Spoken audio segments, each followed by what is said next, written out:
fantastic day. Last week we made the color wheel. Today we're going to make the sky for our rainy day color wheel collage. So save your color wheel. We're going to use it next week. Today get a new piece of paper and we're going to create the sky. So gather some coloring supplies. We might use the painting technique that we learned last week and do it a little bit differently. And let's get started. So I have a piece of white paper here, and what we're going to do today is we're going to create the ground. We're going to create some rain in the sky. If you choose to, you can add a rainbow across the sky and or some lightning, because this is going to be a rainy picture. So we're going to try to create the look of rain. So before I do the rain, I'm going to just use some crayons. Old crayons are fine. And what I'm going to do is I'm going to create some grass along the bottom. So you can use a green crayon for that. If you'd rather have a lighter green, that's fine too. My crayon needs some peeling. All right, so what I'm going to do is I'm going to create some right along the bottoms, a real zigzaggy sort of line.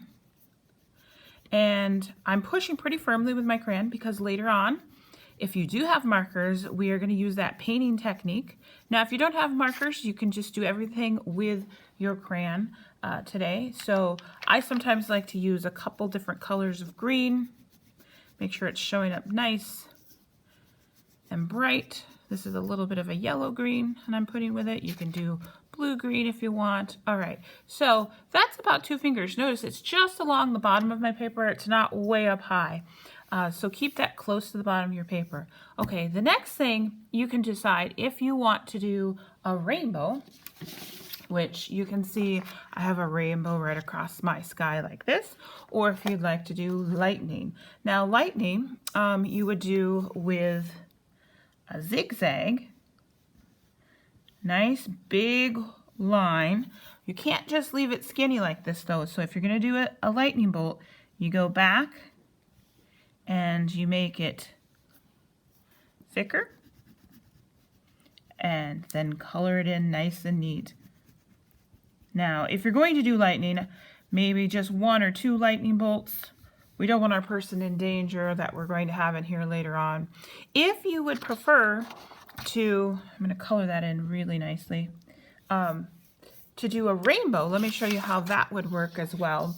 So I would remember the rainbow color order. So I would start with red, and what I do is I make a big curve that goes across the top of my paper, and I'm going to do another line that matches it right next to it, pushing pretty firmly, and then I color just that space between the 2 lines. Don't get them too far apart because you have a bunch of other colors to put in the rainbow and you don't want to take up the whole sky with the rainbow.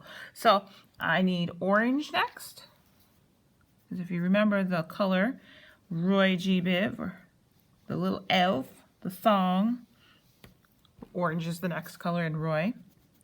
So I made a line and now I'm coloring between the red and the orange. So you can see how this works. You just follow the rainbow color order. Yellow would be next. You make a little line right underneath, making sure not to scribble. And then you just keep going until you have the whole rainbow. Remember, if you don't have an indigo crayon, it's okay to just skip that color. After yellow is green.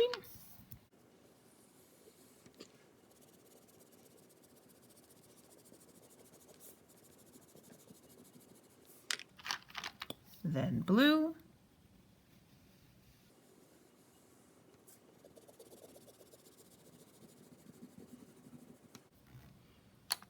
and make sure you get purple in there too.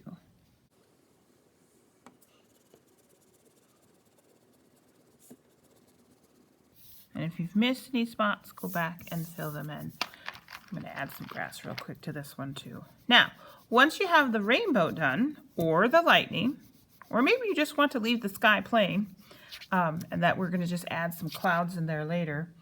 Okay, so I've got my 2 options, and this is done with just crayons so far. The next thing you're going to want to do is get a white crayon. If you're going to be doing the marker painting technique. Now, if you're not doing the marker painting technique, what you would probably want to do is start drawing some raindrops in on your paper. And you could do that with blue. Maybe add some little raindrops all over your sky.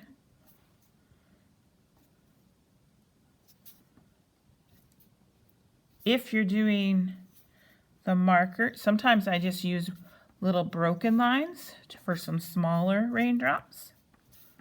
I just kind of put them all over the whole sky. Now, if you're going to do the marker painting technique with me, you would, instead of using blue, I want you to try using a white crayon. And it's hard to see what you're doing with a white crayon on white paper, so sometimes it's just easier to do broken lines, little short lines all over the whole sky. And it's hard to see. If you really want to, you can make sure, get some up in the corner above the rainbow too.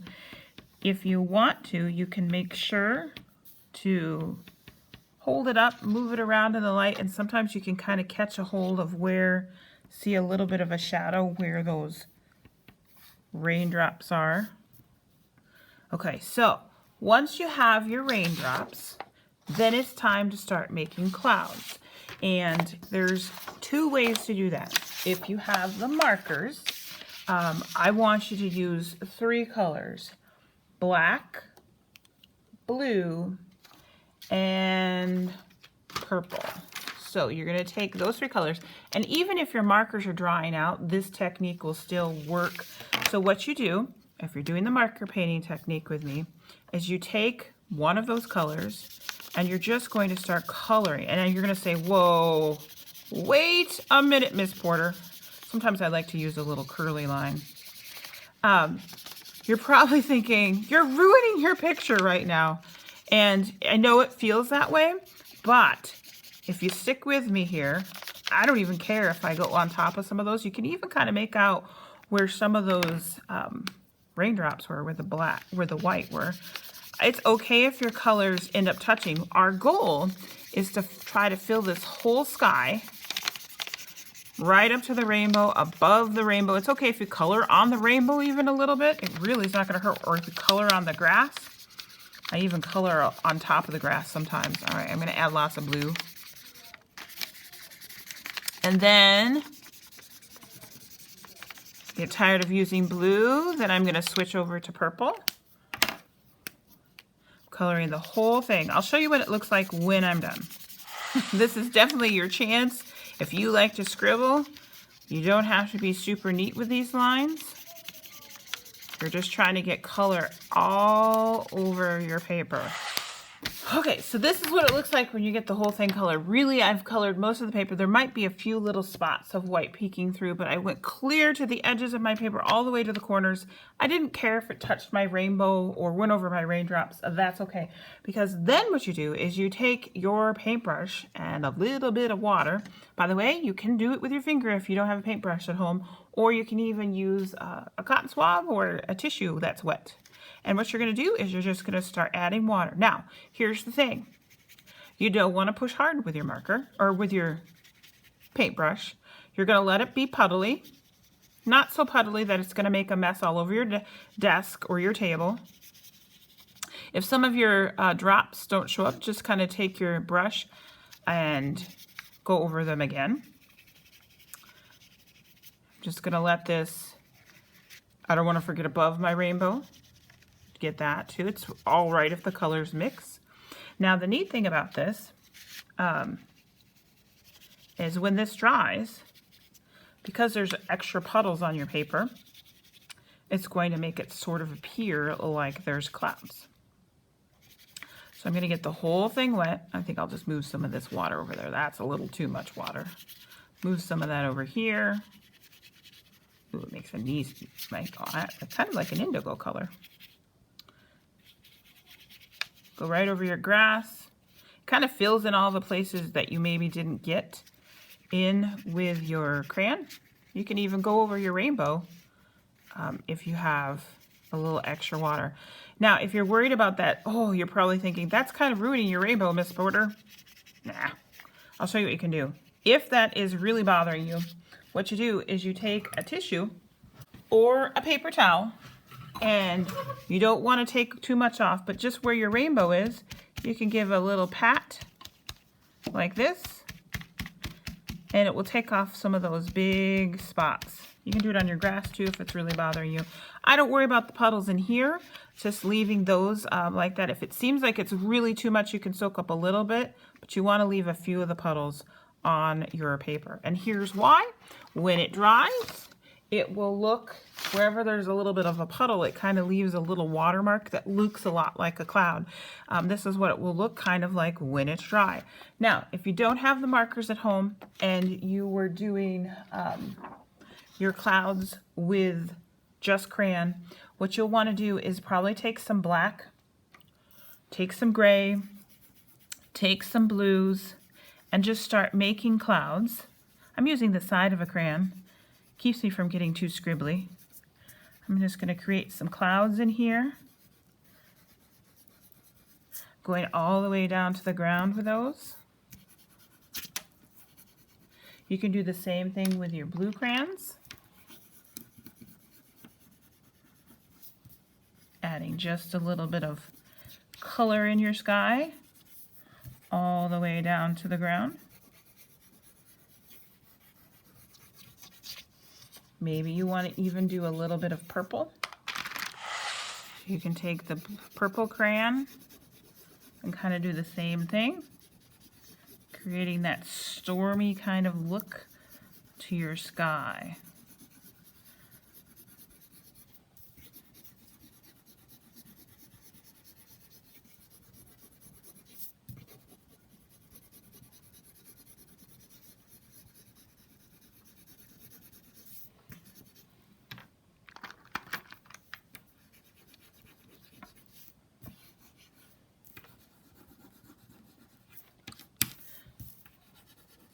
So when you're done, the whole sky should be filled with color, whether you're using all crayon or marker. Of course, if you use the marker in the water, you're going to need to let that dry before you pick it up and move it around a lot. If you're at school, we have a drying rack that you can put it on. And then next week, what we're going to do is we are going to take all of our pieces that we've made. We're going to add a person to this, and then we'll be done. All right, I'm super excited to see what yours looks like. If you're at home, send me a picture of it on Seesaw. If you're at home, also please make sure you're keeping track of both pieces of paper. All right, until next time, I'll see you. Goodbye.